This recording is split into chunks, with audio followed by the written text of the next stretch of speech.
So it has been a minute since I've seen you in person, but where are you and did you surf today? Yes, I am in my garage in San Francisco, and I did surf today just down at the bottom of the street. It was pretty fun, kind of dumpy, shore breaky, glassy, little barrels, little closeouts, and you would have liked it. And just a few people out, so that was nice. Well, when you say little, I feel like you as a big wave surfer has like have like a completely different frame of reference. So can you define little It as was how to head use it? high. Say that again. Head high. It was about Head up. head high. Yeah. I mean, that sounds pretty little as far as Ocean Beach standards go. Yeah, well, I guess it wasn't tiny, but it was not big. It was exciting. Awesome. Yeah. And have you been getting a bunch of waves this winter? I know California had a lot of surf question Yeah. mark. Yeah, we have had like a really great winter. Which was interesting because El Nino the last El Nino was very rainy with south winds here, which isn't great, and but this year has been like really nice offshore winds all the time. Ocean Beach had a like 3 months of offshore winds and good waves, and we had a lot of good Mavericks days, and all the swells that missed Hawaii kept coming here, so I felt pretty lucky. Yeah. Is there one session in particular that stands out as kind of your favorite session of the winter? Like, are you? I guess this is like a not just a question for the sake of the podcast, but something I'm really curious about because I've seen you get some amazing waves at like Puerto Escondido and obviously at Ocean Beach and then Mavericks. Like, what is your favorite kind of surf? What's my favorite kind of surf? I love big days just because they're so rare and so special, and every single day is different, when it's big. But so I think the day that really stands out for me this winter was you probably saw it, that giant day at Mavericks. It was December 28th, 2023. And that day was like definitely the biggest Mavericks I've ever been out at. And it was just wild. It was like waves. It wasn't playing by the rules. Usually it's if you know the reef well, it's really predictable, but the waves were coming in from very west, almost like a south swell, which Mavericks is like a west northwest swell. And the waves were like thicker than they were tall, which they were like 60. We saw some like um 80-foot size waves. Getting out, I got to the harbor. I didn't want to go super early dawn patrol because I knew all the like best toe surfers in the world were coming in, and I didn't know I didn't have any pressure on myself. I had a little bit of a knee injury um that I was kind of nursing, and so I just said, okay, I'm gonna go for like the 8:30 a.m. arrival. And I had Zoe Chait with me. She's super awesome in all waves and upcoming big wave surfer and just like awesome young woman. So we met at the launch ramp at 8:30, and at that moment another woman, Audrey Lambadascus, she's a photographer. She thought she had a ride out there, but then her ride wasn't showing up, and so she was just crushed and devastated. And I was like, it was kind of intense because I was like trying not to take on her being crushed, and I was like, okay, Audrey, I think we can go. I think the three of us, because we're small, like this kind of a day you don't want three people on the jet ski. You really didn't want. But I was like, but we're small. We're all small, so I think we can do it. And so then went to the other end of the spectrum, and she was just like elated, and I was like, I need silence now. Like, Zoe knows what to do, and we got to get our gear, we got to get our boat in the water and like have all of our ducks in a row, turn on the radios, close the plugs, blah blah blah. And so so she was like, she's like, I appreciate the boundaries. uh and then, yeah, we loaded up, we got on the ski, and the second, I've never seen anything like this, but when you come out of the no wake zone, so the no wake zone is like about a mile long, and when you come out of the harbor, there were just there were like 5-foot swells like unbroken waves, but just coming in straight into the harbor from the south direction. And so I was just like, whoa, I don't know if we should have 3 people on the jet ski. 2 is even kind of sketchy. But so we went out and we took the long route. Instead, you can take 2 different routes. One, you go past Mushroom Rock and through some big whitewash. And the other way, you go around the reef. So we went the around the reef way, and and when you hit the throttle as you're coming over these unbroken swells, you really have to take your finger off the throttle, otherwise you can just launch. And so I actually went a little bit too slow coming over one, and within like the first 5-10 minutes, and we tipped over, Oh, and and Zoe stayed on, and and then Audrey and I hopped back up on the ski, and I was like, "Get us out of here, Zoe!" And because they're here now, it's coming like a 10-foot whitewater, and so we did a circle. And Zoe said, "I do not want to drive," and I was like, "Okay, we got to go faster this time." And so then I kind of like gunned it, getting out, and we went out and around. And we were actually tailgating with another friend, and they didn't look back once. Yes. Um, but we finally got out to the lineup, and our friends were like, "Where were you?" And I said, "Yeah, we tipped over." and then Audrey got on a boat, and Zoe and I started just watching, and it was just crazy. It was mayhem. It was like the first things we were seeing. We saw some gigantic waves, but then somebody flipped over their jet ski. It was kind of like messing around, and they flipped their jet ski, and then sure enough, a wave swung wide, and all of a sudden you just see the jet ski going into the rocks. The cliff was the most crowded I've ever seen. I don't know how it was surprising to me that like so many people heard about this swell. There were hundreds of people just lined up like ducks on the cliff and onto the jetty. Later on, a rogue wave hit, and the jetty, and people got washed over into the harbor. It was a little bit chaotic. And then we saw like then the next thing we saw that was super crazy was all of a sudden we saw a jet ski going full throttle with no driver. And we were like, what is going on out here?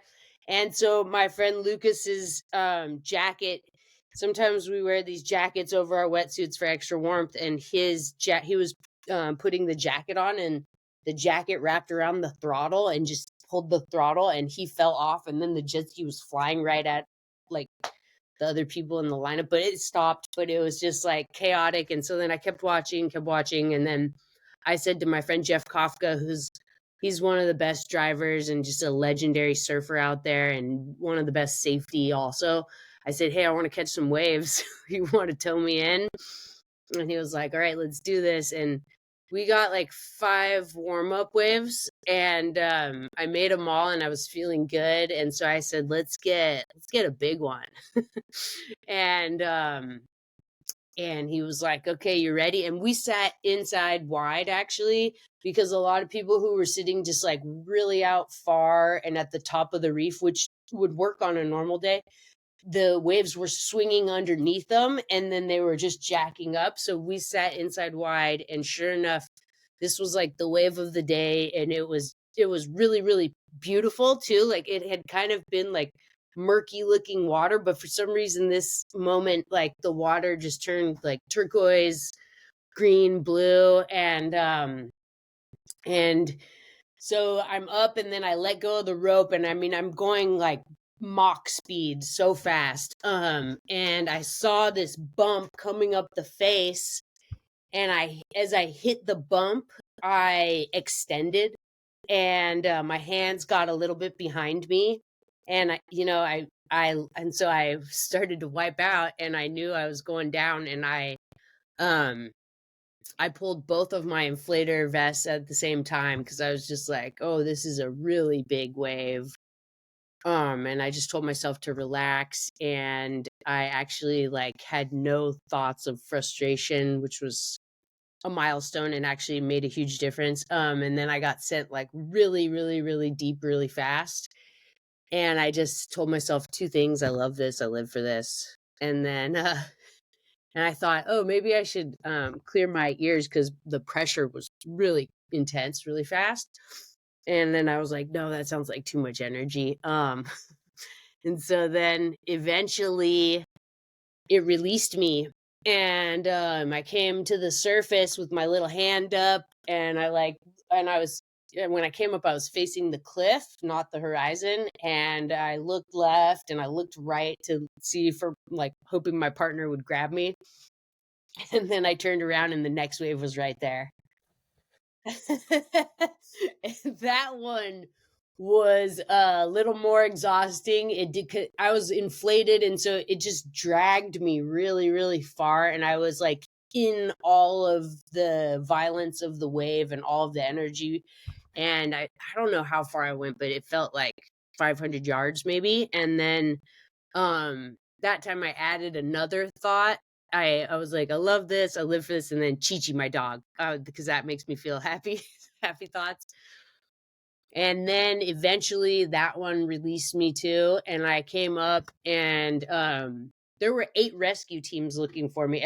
They stopped surfing, and Drake, the main Mavericks rescue guy, he grabbed me, and I mean, I got on the sled, and like when he hit the throttle, I fell off. I was like too tired, and so then I took another one on the head. Oh my God. And then I was pretty much at the rocks. And then Raphael from Chile, he picked me up, and we got to, there kind of wasn't a channel that day, but when we got to the channel, he handed me the radio because there was communication up to the cliff, and I was like, I'm good. And and it was crazy though, because I wasn't out of breath. I didn't have battery acid in my legs, which that like, so to me that was like that power of just really surrendering and accepting and not getting mad at myself or like being frustrated that I wiped out, just like accepting it, like, hey, we all wipe out sometimes. And that was like, you were going so fast, but I really wanted to make it. And that was your favorite day. That was my favorite day. That was my What favorite is day. it, do you think about, I mean, because like I could imagine somebody else telling that story of like, oh my God, all this stuff went wrong. You know, we got this really crowded and we got there, and then here's this other chick and she's like disrupting our vibe. And then we bogged getting out there because we had too many people on the ski.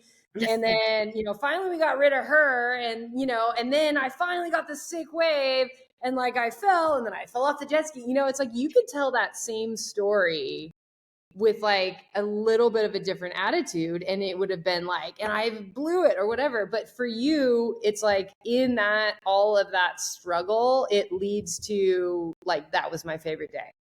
That was my favorite day.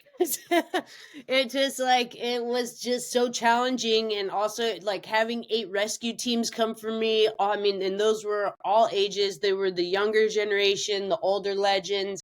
That really felt just like, I was like, wow, they really do love me, and we are family. And just that moment, that day and time was one that I've never experienced it like that. Like who knows the next time it'll be that big again, and it'll probably look different. But the last day that was that big was in January 2020, and that was a amazing day too. Just these days where you're like, wow, I didn't know Mother Nature could look like this.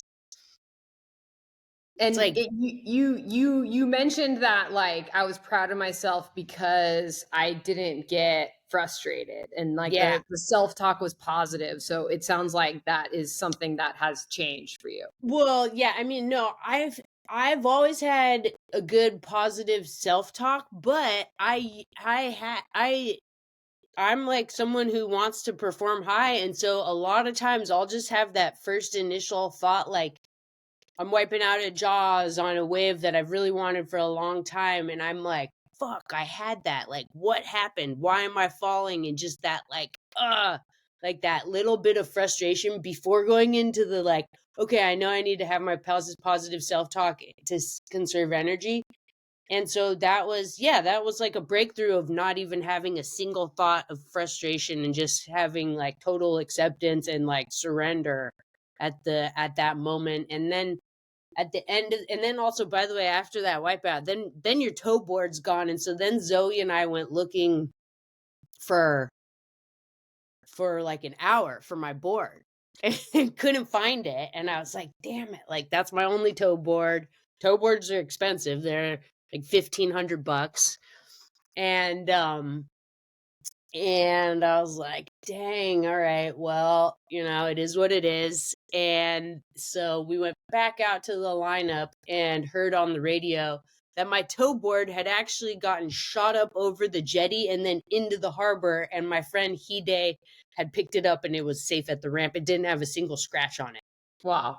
And then Amazing. by the time we went back and got the tow board, then went back out and by the way, Zoe's just started surfing Mavericks 2 years ago. So for her, this was like, maybe in a few years she'll surf on a day like this. But for her, she was just observing the whole day. And also it's really cool. Like, she's a lifeguard in Half Moon Bay. And so because the surf was so big that day, she was actually on duty getting paid. And if they needed her, they would just call her and then I'd take her in. Wow. So that was like a cool experience for her too, just to be a part of it. But so once we got the tow board back and we got back out to the lineup, the wind had changed, and with like that size waves and that wind, I was like, I'm good for the day. And then once I got back onto the dock, I did realize like I had like twisted my knee a little bit on that wipeout, but I just didn't feel anything because I had so much adrenaline. And then but it's all good now. Now I'm all healed up and injury free. So That's good. yeah. Something you said that I find interesting, you mentioned that positive self-talk, it helps you conserve energy. Yeah. I mean, I obviously believe in the power of positive self-talk as a way healthier way to, approach life, but I'd never thought of it as like an energy conservation technique. Can you talk more about that? Sure. I think it just boils down to like you think of a simple phrase like, yeah, I love this, and that feels good to say. Like when you love something, like I love this trophy. It's like I won it for the Wipeout Award, the Get Hammered Award, which I'm definitely gonna win again. Unfortunately, I was like, I do not want to win this award ever again. But but if I pick this up every time, I'm like, I hate this.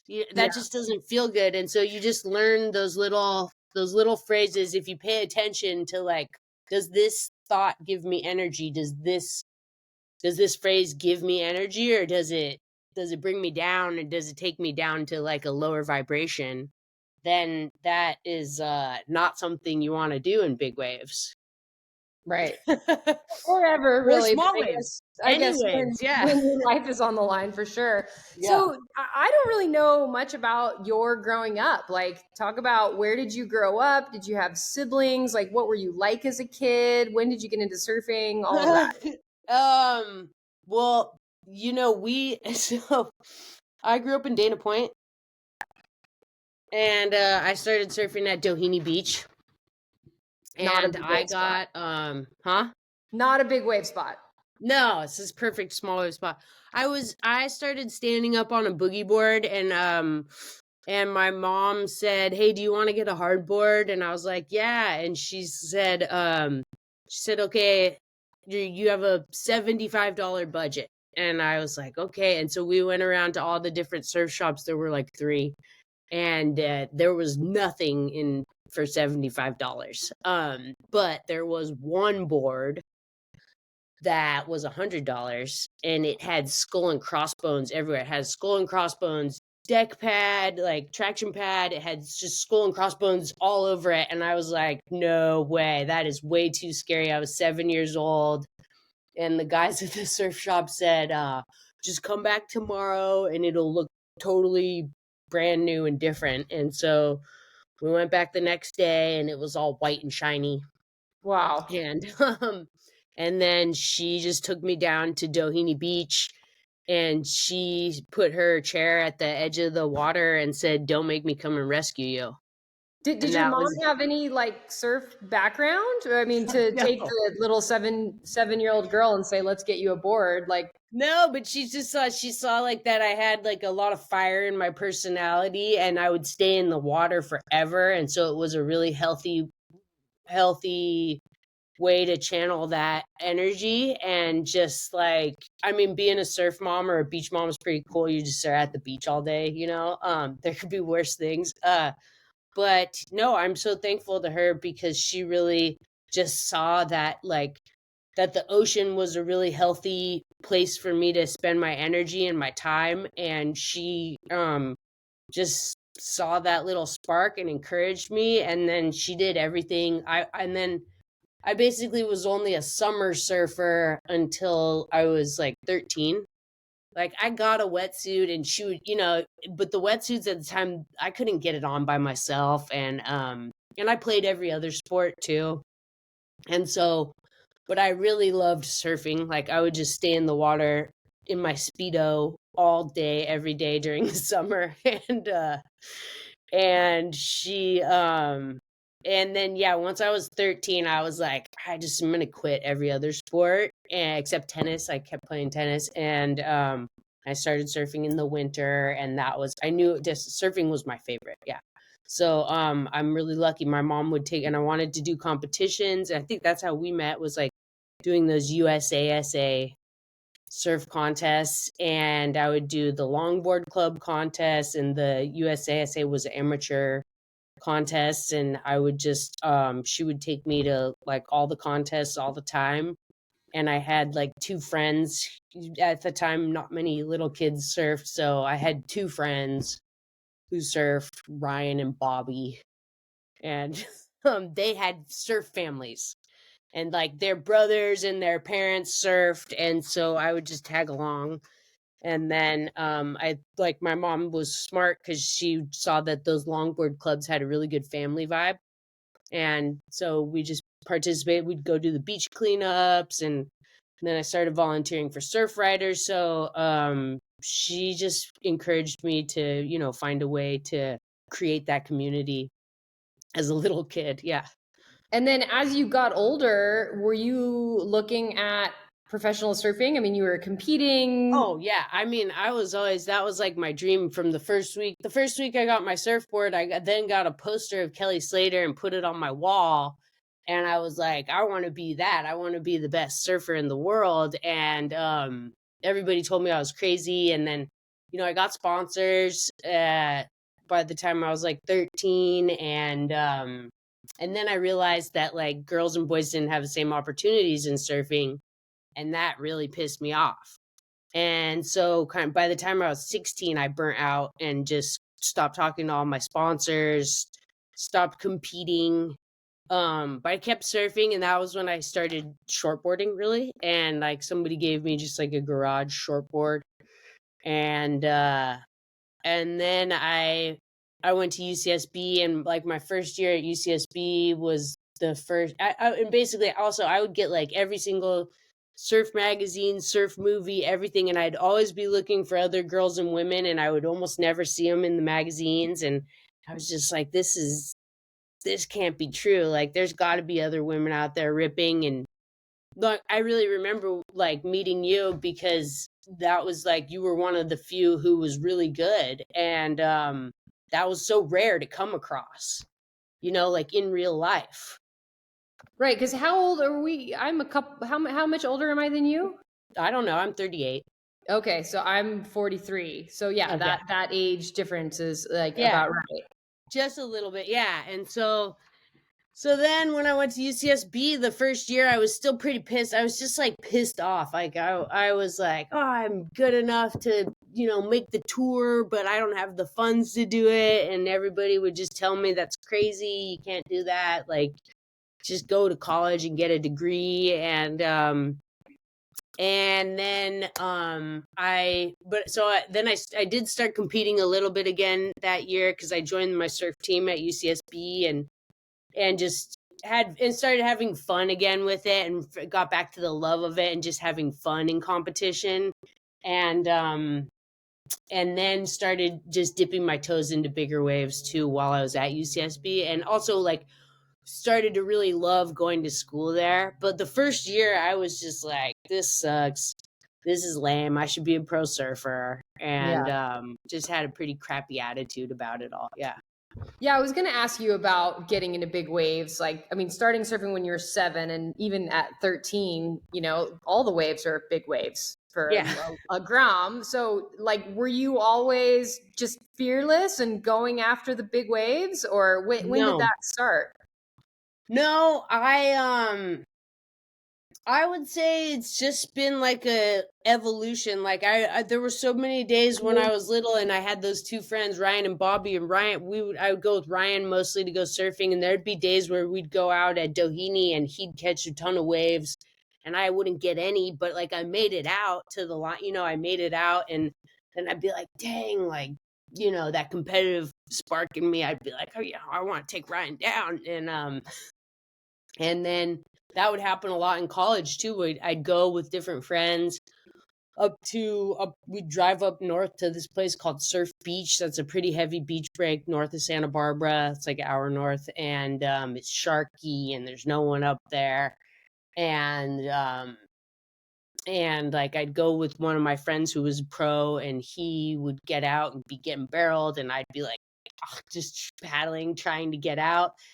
And then there was just something in me that, like, if I didn't make it out that day, then I'd go back the next day, and I'd be like, I'm making it out today. And then I'd make it out, and maybe I didn't catch any waves that day, but then I'd go back the next day and I'd like make it out and catch one wave, and I'd be like, okay, I know I can do this now. And And so so that motivation, like, what was it? Was it that like the beating feels good, or like I just have to prove it to these to guys, or I have myself. to, yeah, prove it to yourself that Yeah, I just can to hang with prove the it to boys? myself that I can do it and that I want to do it. And that I also, for me, a big part was like I would just see that in bigger waves, I'd see these perfect waves and I wanted to surf them. And so so when I really got into it was at Ocean Beach. I almost died here. When I came up in like 2006. So I live at Ocean Beach now in San Francisco, and it was the first swell of the season, and I was visiting my friend in Santa Cruz. We got up really early and we started checking all the spots, and it was super crowded, super crowded. And Santa Cruz at the time had this really gnarly vibe. And so like we were just like, if it's this crowded, we're not going to catch any waves because we're not from here. And so we kept driving north, and we ended up at Ocean Beach, and we thought we like struck gold because it was offshore, perfect peaks, nobody out, and it looked like it was barreling, and it was, we didn't have any sense of scale, so we had no idea that it was huge. And so we paddled out, and we got really lucky on the paddle out, just like timed it perfectly, got in a rip, got out pretty easily. And I remember just having this one thought, like, wow, it's been such an easy paddle out. Something gnarly is going to happen. It shouldn't have been this easy from what we were seeing on the beach. And there was this one pretty big, like, whitewater that was big, duck dove it, and then the next wave was just like the biggest, most hollow wave that I had ever seen in my life at this point. It was like the size of a 2-story house, and it was just squaring off and gonna detonate like 10 feet in front of us. And I looked at my friend, and he was like, well, see you on the other side. And I remember thinking, should I try to duck dive or should I just bail my board? Because I had a comp light leash, and I thought, I'm just going to try to duck dive it because I really want to have my board with me. And immediately the board is ripped out of my hands, and I'm just getting like flipped and turned and twisted, and a very, very, very violent beating. And to the point where I just had no idea which way was up. And the violence stopped, and I opened my eyes, and it was all black because I had no idea which way was up. So I opened my eyes, and then luckily my feet touched the sand, and I just like pressed off the bottom, and I had almost zero energy left. And as I was like with whatever energy I had, very slowly getting to the surface, I just had that thought, like, if there's another wave, I'm going to die. It's just a fact. And I had zero emotion about it. It was just like, it just is what it is. Um, And I got to the surface and there was not another wave. And I was gasping for air and convulsing, like the blood was starting to pump back through my body, like my neck and my fingers, like they were starting to just pump. The blood was pumping again, and my legs were completely battery acid. And I was just like, and I saw my friend. I'd never experienced anything like that ever. And I saw my friend and he said he was going in, and I was like, yeah, me too. He caught a wave that next second and I was like, oh shit, I'm out here alone now. I catch a wave and my board was just way too small. I fell on that wave and just got the wind knocked out of me again, but finally made it back to the sand and stood on the sand looking out at those waves and just knew I wanted to surf those waves, and that I had the skills, and that I needed to get the right gear and put in the right training, physical training, mindset training. And that was it. That was like the moment I decided I wanted to surf big waves, and I never looked back. And meanwhile, Parker, he moved to Montana and became a fly fisherman. So what is it? Because again, I mean, I have surfed not as big of waves as you for sure, but I have had my share of being in big waves and getting beat up. And my response is the opposite. My response is like, you know what? I don't need to do this. I don't want to do this. This is uncomfortable. Like I don't like that. I don't like that feeling of I'm gonna drown. Like, Yeah. but for you it's like, okay, I didn't like that feeling, but how I'm going to deal with it is I'm going to train and I'm going to work on my mindset, that way I can surf those waves without that feeling. And I'm just like, you know what, I don't need those waves, I'm going to go get barreled over here. So Yeah. what is it for you? What is the draw of those waves? Like, can you describe the feeling or the mindset or whatever it Yeah, is? I don't I understand think it. the feeling, it's like that first feeling of when I first caught those little waves at Doheny as a 7-year-old, of just being like, oh, this is exciting, this is scary, I don't know if I can do it, I want to do it, I'm gonna try, who knows what's gonna happen, but just like, yeah, just choosing to really like to embrace your fear and like to sit with it, and just to have a healthy relationship with it and see where it can take you. And but I mean, I'm always out there for the love of it, but it's also like it feels good to get to that place of like extreme discomfort, because you can't, like, it's like someone could cut you off in a car, but that's totally out of your control. Or you could have bad things happen in different parts of the world. That it's I think it's empowering to be able to choose to face your fear, rather than to have something scary come at you and you just have to navigate it. Like, there's a blend of it in surfing, but when you make the choice to go out there, that's what you're doing, is you're making a choice to go out and adventure and explore and see what you can unlock within yourself. Okay. um so going, I'm like, okay, all right. But like going back to the story, okay, so you had that experience, you got your training, and then I mean, you are one of, the most famous, most popular, most well-known, most respected women's big wave surfers, and it is now your career, question mark. But how does that work? Like, do you identify as, I am a professional big wave surfer? Well, I mean, yeah, that's one of my identities. Yeah, definitely. And I think also, like, what's been so amazing with what keeps me inspired um to keep playing bigger is that it's been such an awesome platform to be able to advocate for women. And when I was surfing small waves and longboarding, I loved it, but like, I didn't get that chance to really like be able to fight for equality surfing those waves. So that's been one driving force that came unintentionally came through it, but also like the community of big wave surfers is really like, it's really a group of people who love exploring the edge of possibility. And I think that's a reason why I live in San Francisco, is because I love being part of like innovative culture and people who are shape shifting culture and creating new technology and just, really, really evolving humanity. That's really exciting for me. So Um, talk about the equality fight. And just a little side note, if the internet like freezes for a second, it'll still record each of us on our own devices. So if like I freeze, just yeah. like keep talking because it Okay. will still record you. Okay. Yeah. But so talk about that equality picture. Like, what is? I know the fight is changes as far as like entrance into the events and like getting paid, but like for you, what is the fight for equality?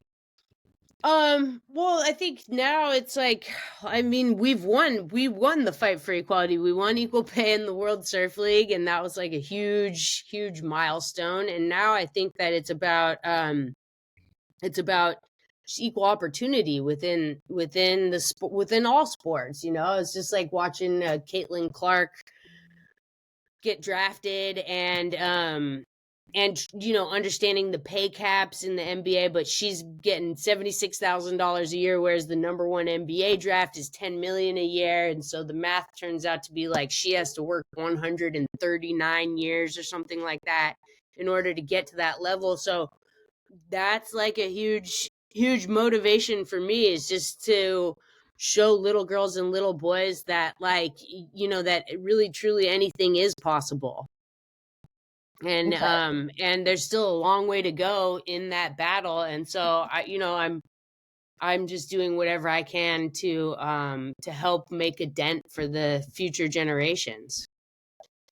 So are you getting paid to put yourself in harm's Am way? I getting paid? So I just kind of shifted. I have been getting paid, but I don't have any sponsors or anything, but now I'm shifting into career woman, and I just started 2 new brands. So one is the dog eardrops that dog, dog, and dog, and those are eardrops that actually saved me from getting surfer's ear surgery. So our phrase is tested on humans, made for dogs, and we realized that they work for dogs' ears too. And so soon we'll probably launch and human. And then I've been coaching for a long time. My first job after UCSB was I worked at a women's surf and yoga retreat in Mexico, and I knew before then, like, I realized the power of women teaching women, and so that's part of my goal in starting Better Wave. Is just it's part of a bigger effort to provide more coaching for women by women, but men are also included. Everybody's included. But I had part of me growing up as a surfer in a non-surfing family. Like, I never had any surf coaches. I had people dropping me smart bombs here and there, and I totally appreciate everybody who helped me along the way, but I had to learn differently, and I had to teach myself. And so I've distilled now my teachings into my first course. That's going to be the 5 mindsets workshop. So it's 5 mindset shifts and how to achieve them to take your surfing to the next level. Right. So what does that look like? Like, if somebody are you specifically focusing on people that want to surf big waves, or is it just like surfing in general? Yeah, just surfing in general. So I get tons of requests all the time throughout the year for coaching, and I would say most of my requests come from women, but not all.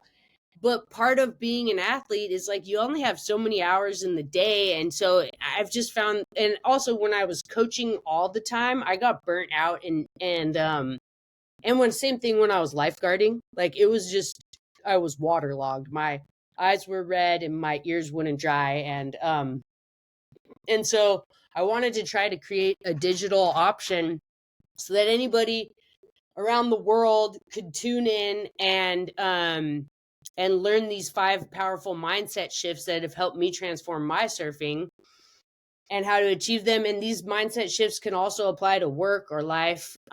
So that's what's going down. And then eventually I want to add other athletes courses, and like not necessarily just surfers. Like I would love to have Lynn Hill, the greatest climber of all time, create her mindset shift course, or, you know, Holly Beck do a course, or like this is just right now it's like head down, focused on getting this one off the ground. And then we'll see and learn from this process, like what's missing. But I really do believe that like the mind is where it all starts. So that's why we chose to start with the mind. I took every single online course out there throughout the last year, and there's nothing like this. So that was another part of the inspiration, was like I just took everything to see what else was out there. And this is something totally different. So Epic. it's gonna be fun. Yeah.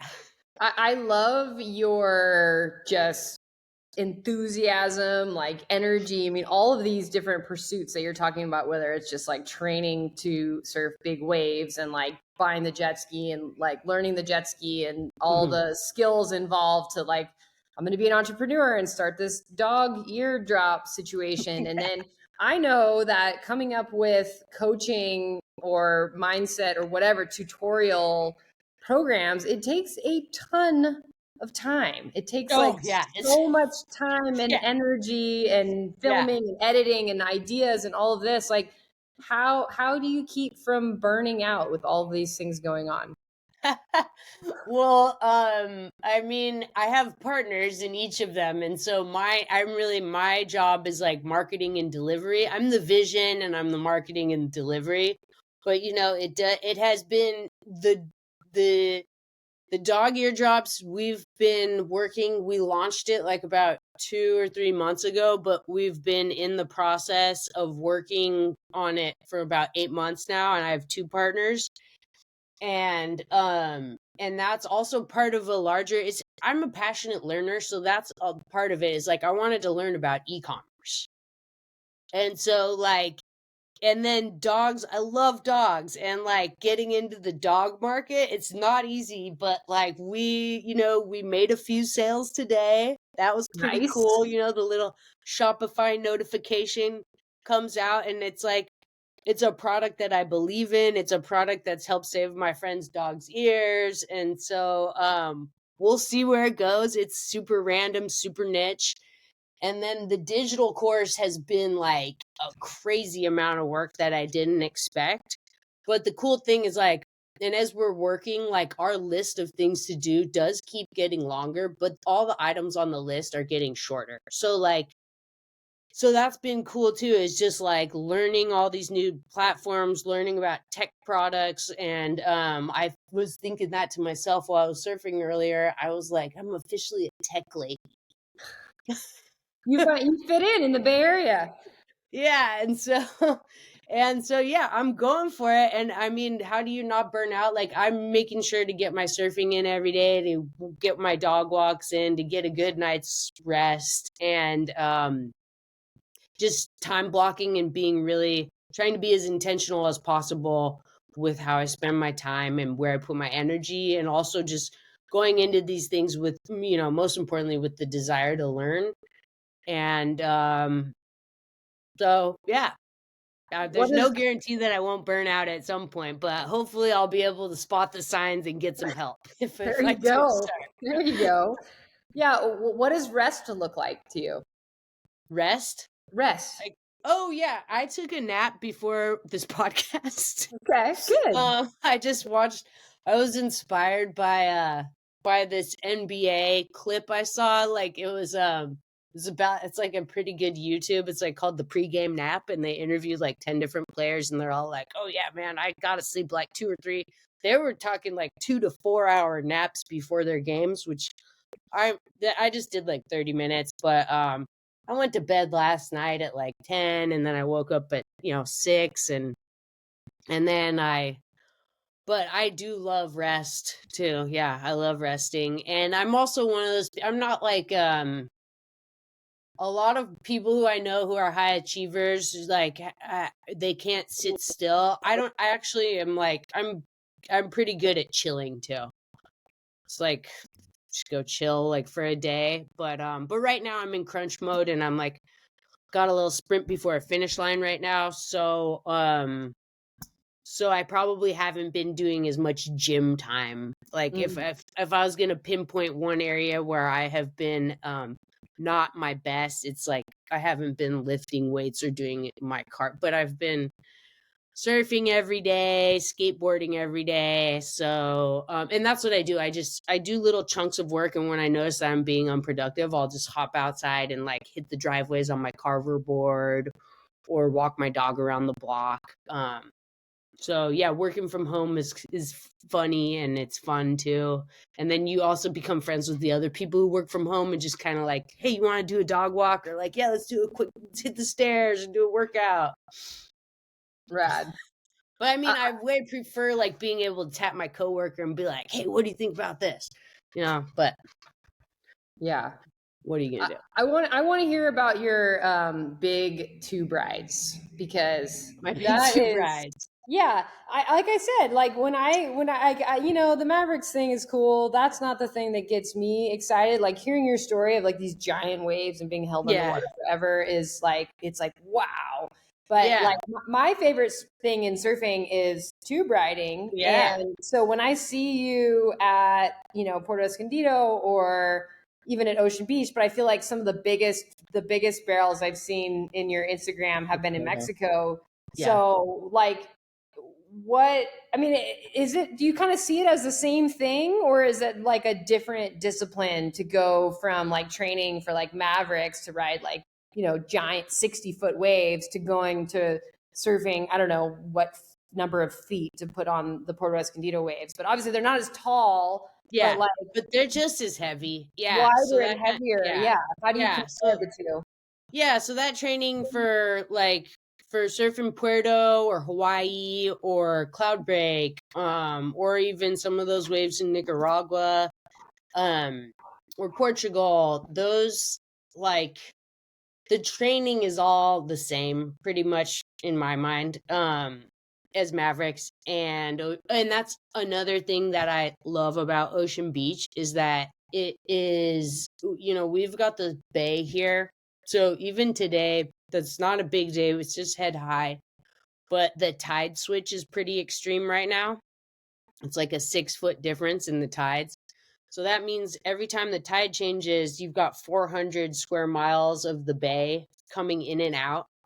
So basically, we've just got like this crazy class 5 river every time we're surfing, which is like you cannot get that at the gym, and you can't go out. It's like it is rare for me to go out and just be like and not get a good workout at Ocean Beach. It's like almost doesn't happen. You're wearing a thick wetsuit, and so that's one of the reasons why I love surfing Ocean Beach too, is because I feel like if I'm in good fitness at Ocean Beach, then I can go surf anywhere in the world and be ready. And so yeah, I love getting barreled too. That's my favorite thing too. And so yeah, I've been going down to Puerto for since I was 21, like 17. This will be my 17th year going there, and it's incredibly challenging. And I go out with the mindset every day of like, okay, I'm looking for one good one, and I know all of the boxes that need to be ticked in order to, like, I know if it's a good wave or not. There's not that many good waves each hour, and fully respect all the locals, so they get priority most of the time, but they also respect me and let me and cheer me on into waves too.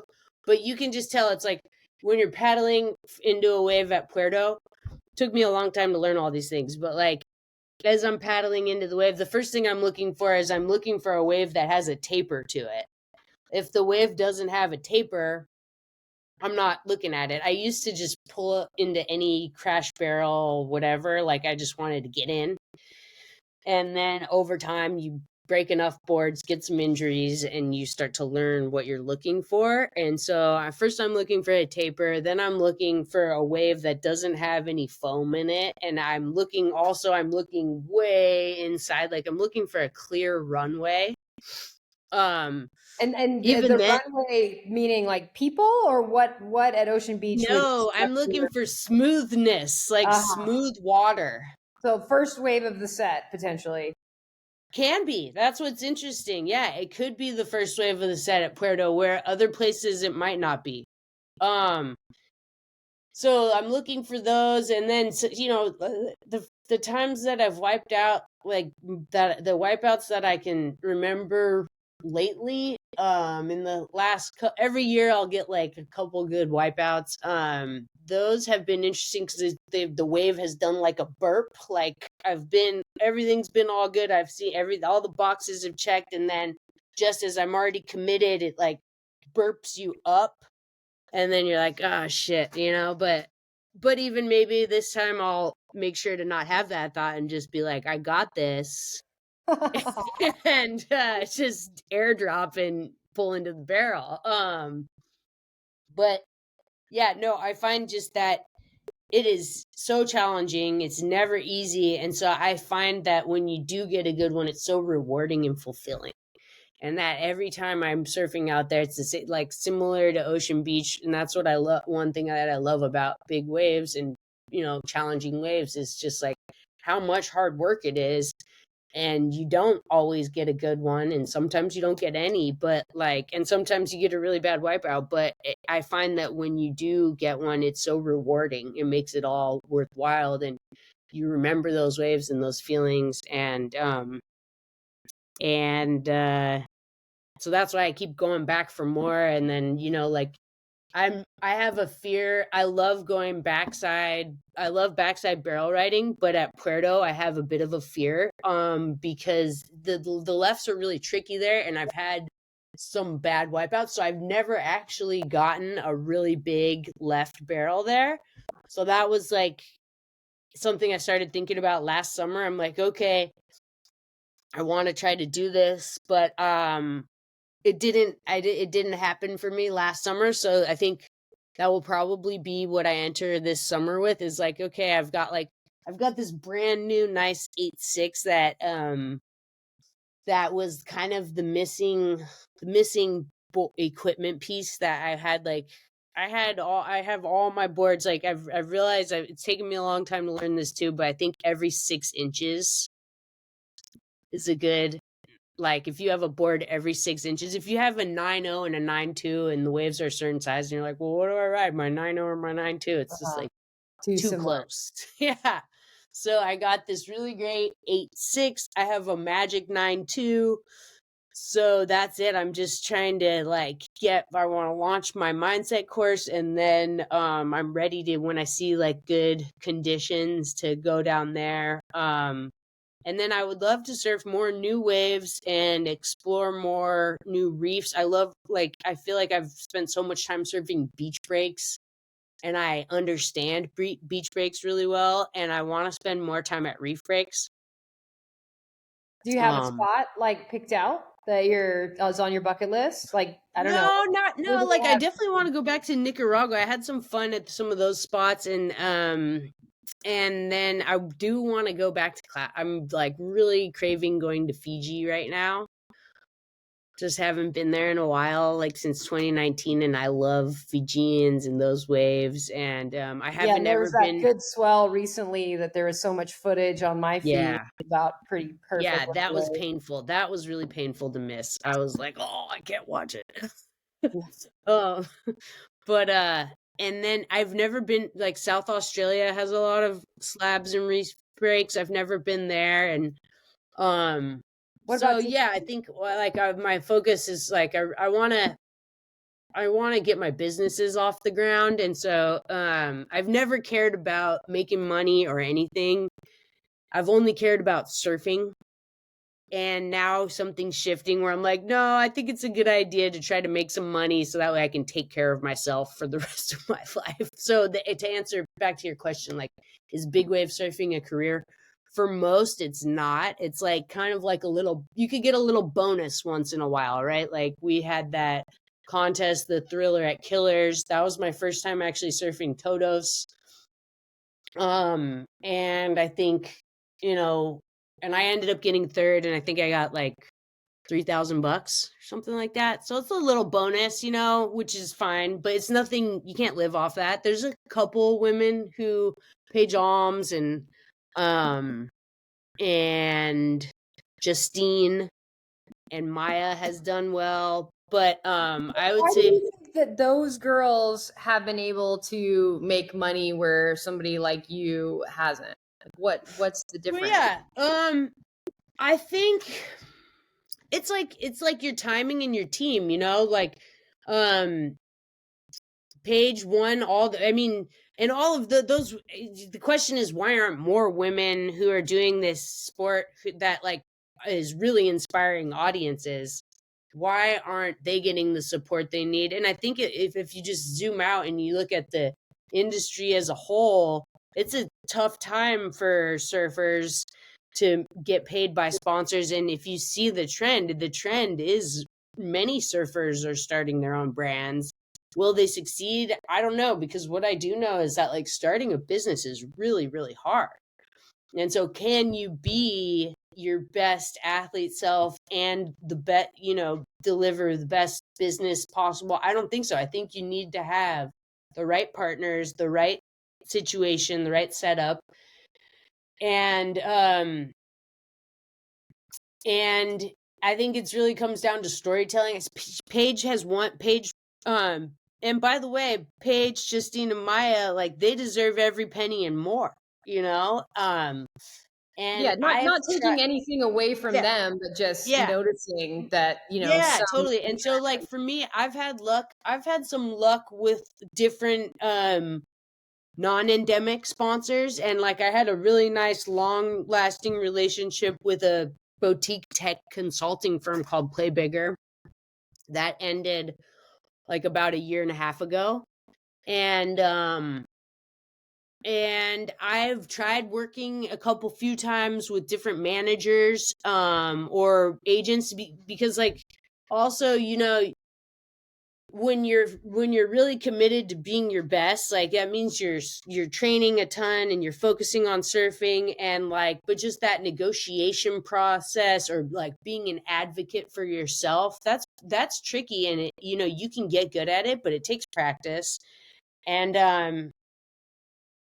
I've never spent enough time. I never spent tons of time like pursuing and going out after deals. I would negotiate deals that would come to me, but I don't know. I just But I know what you mean. It's awkward. yeah. It's awkward to, reach out and be like, "Hey, I'm really cool. I'm Yeah.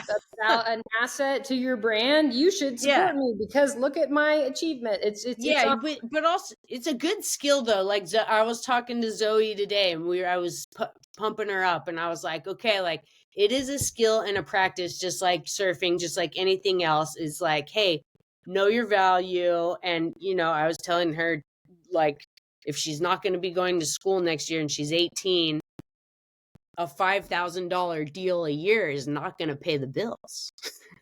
So You know, what advice do you give Zoe, the young, she's 18. aspiring Yeah. big wave surfer? Like here you have, you went to school. What did you study?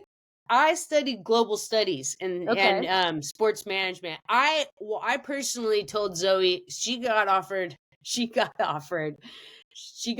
a full ride scholarship to University of Hawaii. She's also a very great student, and I suggested that she go to school and get her degree while also surfing because she's Yeah. smart enough to do it. And what did she say? Full ride She scholarship wants to to. Hawaii. It's not like it's Yes. Montana. I know. I was like, dude, you'll live in Haleiwa. You probably have class twice a week. Your Yeah. parents would be helping you out, So surf So, Jaws, surf Pipes, surf Sunset, like yeah, surf Haleiwa. that's what I was saying. I was like, that's pretty. But she's like, no, she just wants to be a surfer, and I get it because, like I said, for me, my first year at UCSB, I was like, I just want to be a surfer. So I get where she's coming from, but I said, she wants to take a gap year, and so I said, okay, well, it's like time to start just asking for like you gotta make a good pitch. Here's what I want to do. I'm going to be surfing these contests, but also I want to have a YouTube channel and make these. It has to be something that she wants to do. But I said it's just a practice and just get used to asking for the money. Yeah. And it's just like we're surrounded here by so many entrepreneurs who are raising money for their businesses. Fundraising is the same. It's hard work. It's not easy, but like you got to be enthusiastic, you got to make it fun, and just be, and also, yeah, you have to be relentless. And I was just like, you can do it, you can do it. But don't take, like, if someone's offering you free product, fine, but you're not going to, like, that's not going to pay the bills.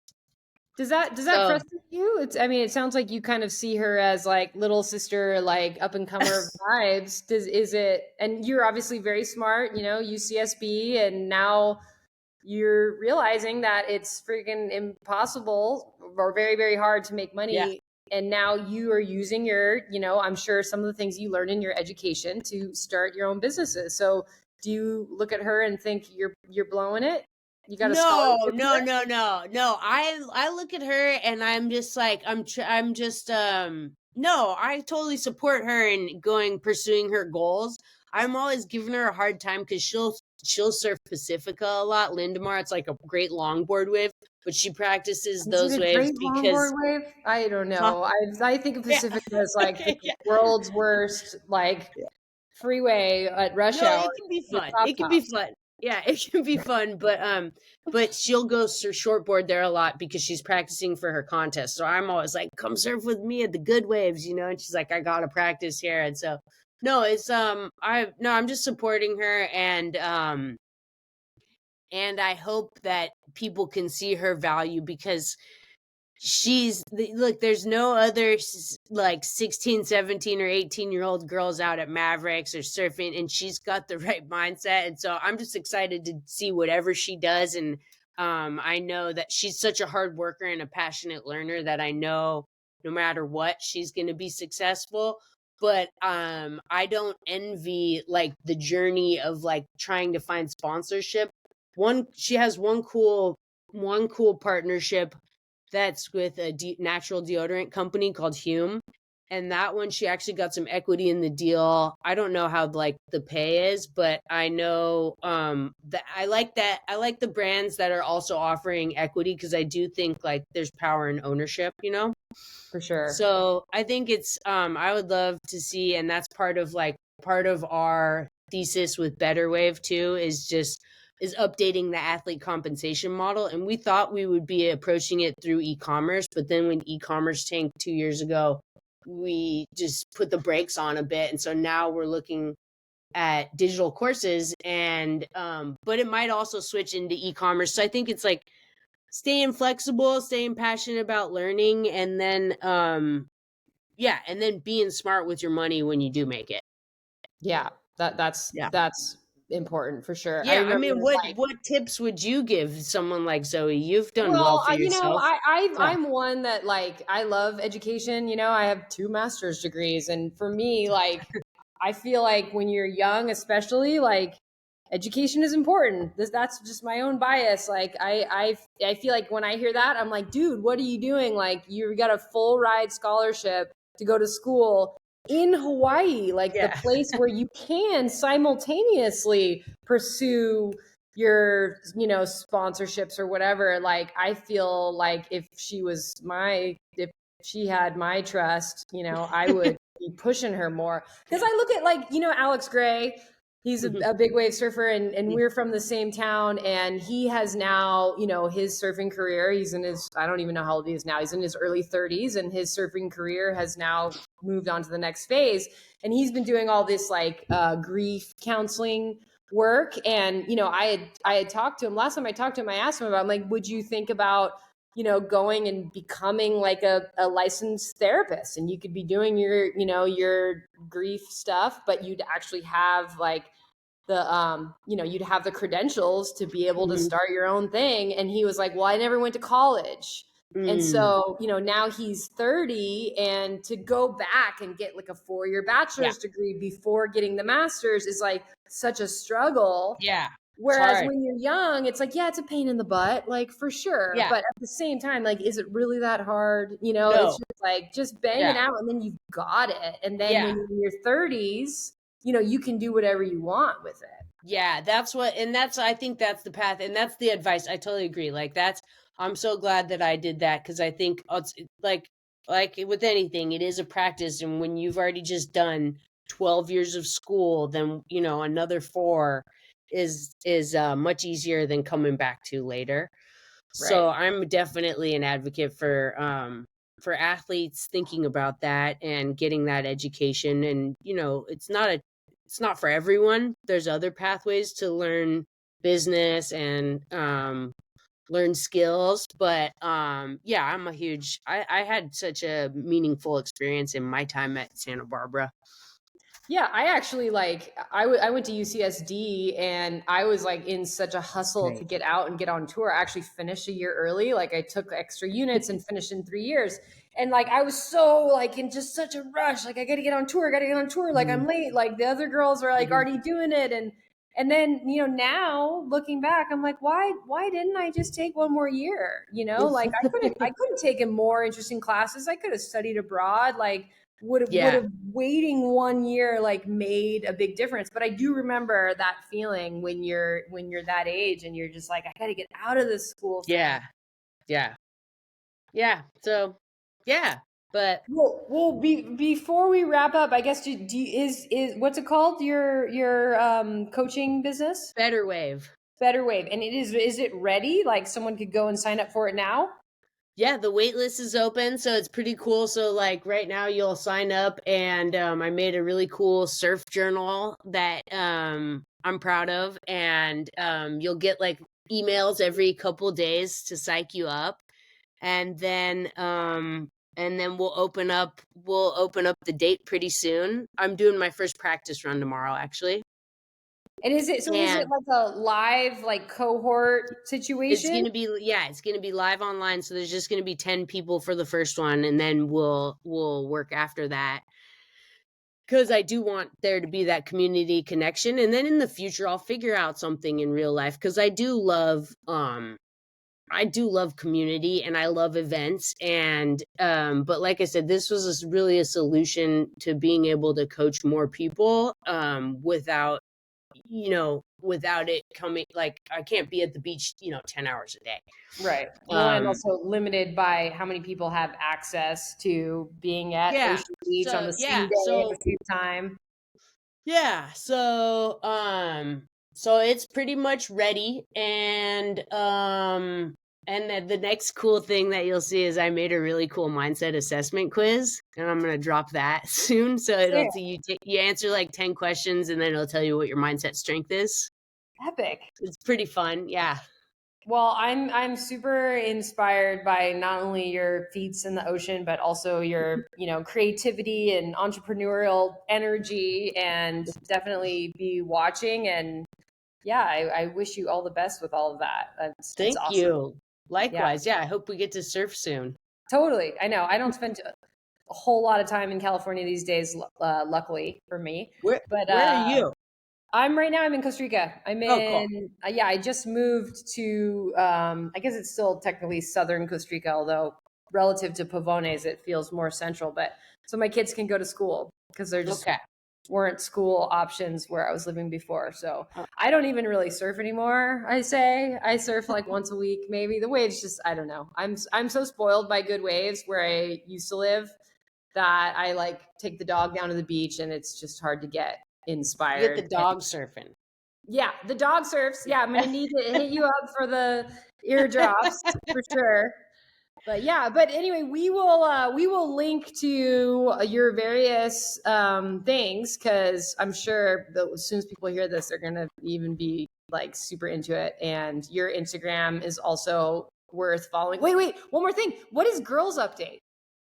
Oh yeah, Girls Update. Yeah, so Girls Update is when we first started surfing Mavericks, when I first started surfing Mavericks, and when Paige and Kayala and Andrea were coming over and surfing Mavericks, at the time, Skin Dog, who's one of my friends, Ken Skin Dog Collins, Skinny, it was like when you first could do live streaming on Instagram, and he would always do boys update.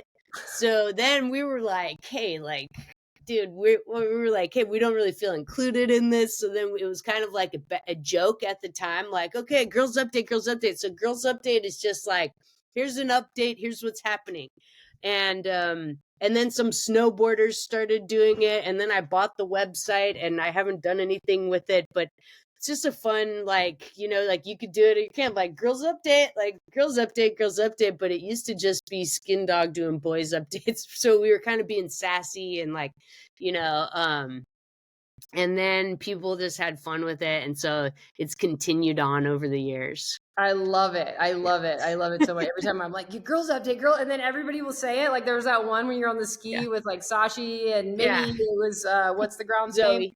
Zoe, It's and it's Zoe. like Yeah. girls update, girls update, girls update. And I was like, Yeah. yeah, I love it. Yeah. So I think it's just like part of just making women more visible in sports.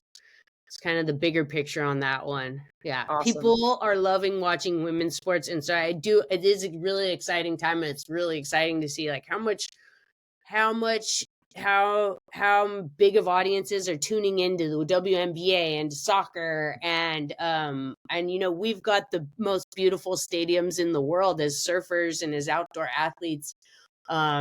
But it's a Well, little and harder to get the audience all in one spot. the But big wave thing too, I feel like is something that really appeals to the mass market, like Mhm. more than, professional shortboard It's surfing. I bigger feel than like just surfing. Yeah, it's just got a somebody bigger in storyline. Kansas is like, whoa, like that's Yeah. gnarly in a way that like the wave pool events, they're just like, oh, that's cool, but it's not the Yeah. same wow factor. Yeah.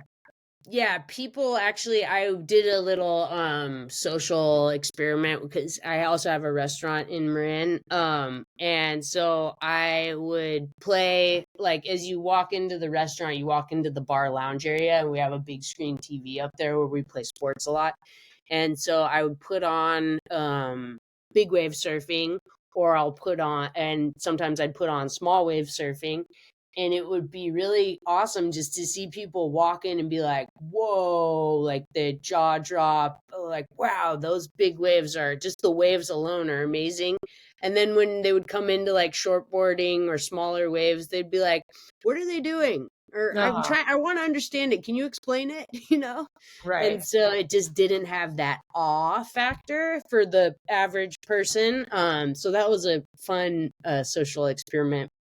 Yeah, for sure. That makes sense. And that's Mhm. like the biggest argument right there for why the women big wave surfer. And I feel like women too. Like to watch the dudes do it, but then you see like, oh, that's a woman on this Yeah. giant wave. It just like takes Yeah. that awe factor even higher. Yeah, that's why I'm growing my hair back out because I want to make sure that people know it's a girl. Well, yeah, and the cold water with the hood and Yeah, you everything, it's can like tell. you gotta have a pink surfboard, but even that doesn't Yeah, necessarily mean yeah, anything. yeah, totally. So, anyways, Classic. yeah. All right. Well, thank you so much for sharing. I know it was a Yeah, little tricky to schedule, and I appreciate you making time and sharing your stories. And I will be continuing to follow Girls Update. likewise. Keep Thanks, the Holly. updates coming. Yeah. All right. All Sick. right. Thanks. Bye. Fun.